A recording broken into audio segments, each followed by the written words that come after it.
Olá você, retornando ao Projeto Eureka, observando a produção de textos. Resumo é a nossa tipologia textual.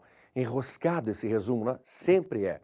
Sempre é porque exige de nós a necessidade de escrevermos pouco sobre o muito. Mostra que há uma compreensão das coisas. É o que veremos agora. Os textos, os 4 textos que fecham o programa de hoje, são oriundos da Comissão Central do Concurso Vestibular da UFPR, quando havia essa bendita comissão. Hoje é o núcleo de concursos. E todos eles corrigidos e com o seu grau de nota. Os graus aparecem assim: bom, razoável, fraco, insuficiente e o texto zerado. A bem da verdade, esse texto bom, que veremos na sequência, é um texto nota 10. Então vale a pena conferirmos o texto e você faça o seu julgamento, mediante a compreensão do texto geral, se merece 10 mesmo. Olhemos o texto. A popularização da palavra teoria tem distorcido o seu significado.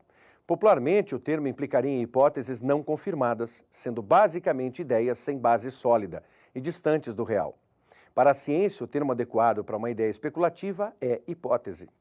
Uma hipótese é uma suposição que pode ser questionada representando uma base para estudos posteriores. Um exemplo de hipótese é a panspermia. Uma teoria apresenta princípios sobre fenômenos confirmados, já observados por cientistas, formando um conjunto de ideias aceitas cientificamente através do método de validação empírica, que as comprovam por meio de experimentos. Uma teoria de grande êxito é a teoria da gravitação universal de Newton, que através de testes e estudos astronômicos tem comprovado a sua utilidade. Embora tenha funcionado bem, isso não quer dizer que uma teoria não apresente falhas. Esse fato funciona como uma alavanca para o progresso científico. É exatamente aí que a hipótese entra em cena, aperfeiçoando as teorias através de novos questionamentos. É um texto que merece 10? Julgue você. A banca examinadora o considerou assim válido. Nós fazemos algumas observações, modestas, evidentemente, e não questionando a nota da banca. Não nos compete isso. Mas é claro que o texto trouxe certas redundâncias, sobretudo no seu início, e depois o recheio, o desenvolvimento, a partir do segundo parágrafo, por assim dizer, foi exageradamente longo, quer dizer, um período longo, massificado, e que trouxe uma incompreensão ao estudante. Então, claro que isso é um problema, é uma situação que merece ser observada. Mas, de toda sorte, mereceu 10. E aí, não nos compete questionar, e sim parabenizar esse candidato, porque um 10 em uma redação na UFPR faz muito bem para qualquer score possível. Vamos a um texto com nota 5. Observe.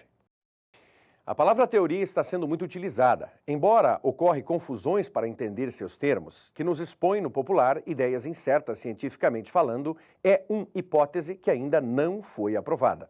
A confirmação é feita por meio de observações e experimentos. Quanto mais sucesso tem a teoria, maior o número de fenômenos que pode descrever. Embora haja o fato de teorias não serem perfeitas, o seu estudo é fundamental para o progresso da ciência. É claro que você deve ter aberto um sorriso. Por quê? Porque a síntese foi exagerada. Talvez alguém diga, puxa, mas ganhou 5 com esse texto tão pobre assim.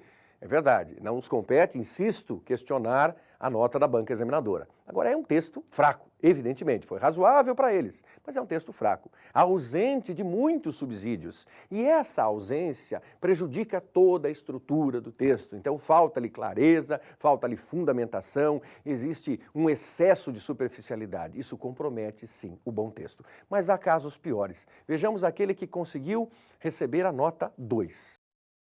Ninguém consegue traduzir a palavra teoria de uma forma certa. Entra em debate entre criacionismo e ciência. São várias as maneiras de decifrá-la. Em uso popular é baseada em especulações. Para uns, teorias são ideias fora da realidade.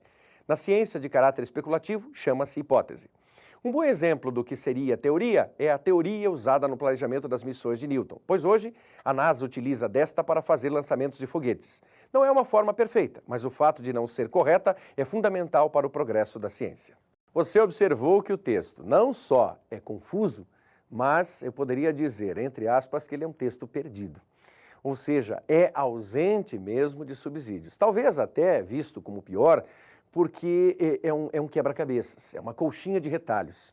E isso sempre prejudica. A banca examinadora, e por experiência dizemos isso, não gosta em absoluto de textos que façam o processo de recorte e colagem. E esse texto nos parece isso em várias das suas facetas, além de ser confuso e permitir uma certa literação. Teoria, teoria, cria, recria e por aí afora. Quer dizer, nada feito. Um texto zerado. É o que veremos agora para fechar o nosso encontro e para você jamais observar esse tipo de exemplo, a não ser para sorrir, que é o que você fará agora. Não sorrir de quem o escreveu, mas sorrir da situação. Teoria, palavra comum em nosso vocabulário, está em nosso cotidiano. Ela nos traz a certeza de algo. Observou que o traz incomoda. Palavra que consiste, na maioria das vezes, num conjunto de ideias ainda não explicadas que procuram por algo para serem explicadas. Desde a antiguidade já haviam várias teorias, como a de Newton e Einstein, ambas comprovadas posteriormente depois de corrigidas seus mínimos erros e que são aceitas até hoje. Um texto de opinião. Parece-nos mais um texto de opinião, fundamentado, é claro, no texto base, do que algo relativo ao resumo. Sem observar que a frase que desfecha, o que fecha o primeiro parágrafo, parece-nos aquela que muitas vezes vemos em para-choques de caminhões. Algo belíssimo mesmo, interessante. Você que passa meia hora atrás de um caminhão em determinada estrada fica com aquela frase assim, martelando na cabecinha. É mais ou menos isso que ele tentou fazer. Quer dizer, é insuficiente porque é ruim, é zerado, porque ele não atendeu à tipologia textual, à proposta. Então, hoje, você pode zerar um texto quando se identifica, você pode zerar um texto quando foge da proposta completamente, se ausenta da tipologia textual ou não o faz. Nesse caso, houve uma fuga, sim, considerada pela banca examinadora, com firmeza, uma fuga completa e absoluta. E daí o texto zerado. Alguém poderia dizer, não, mas esse texto não está tão ruim assim como aquele que mereceu 5. Bom, esse é o seu julgamento, é a sua visão das coisas. De toda sorte, abandone os exemplos, faça o seu bom trabalho, exercite o texto. Obrigado pela sua presença conosco. Um grande abraço para você, aluno, aluna que está em processo de preparação para os vestibulares do final do ano. Não esqueça, a redação pode e faz diferença para um estudante que quer ingressar no ensino superior. Então escreva muito bem. E não só para passar no vestibular, mas quando você estiver na academia, como é necessário encontrarmos bons sujeitos, bons moços e boas moças que escrevam textos agradáveis. Até o próximo encontro.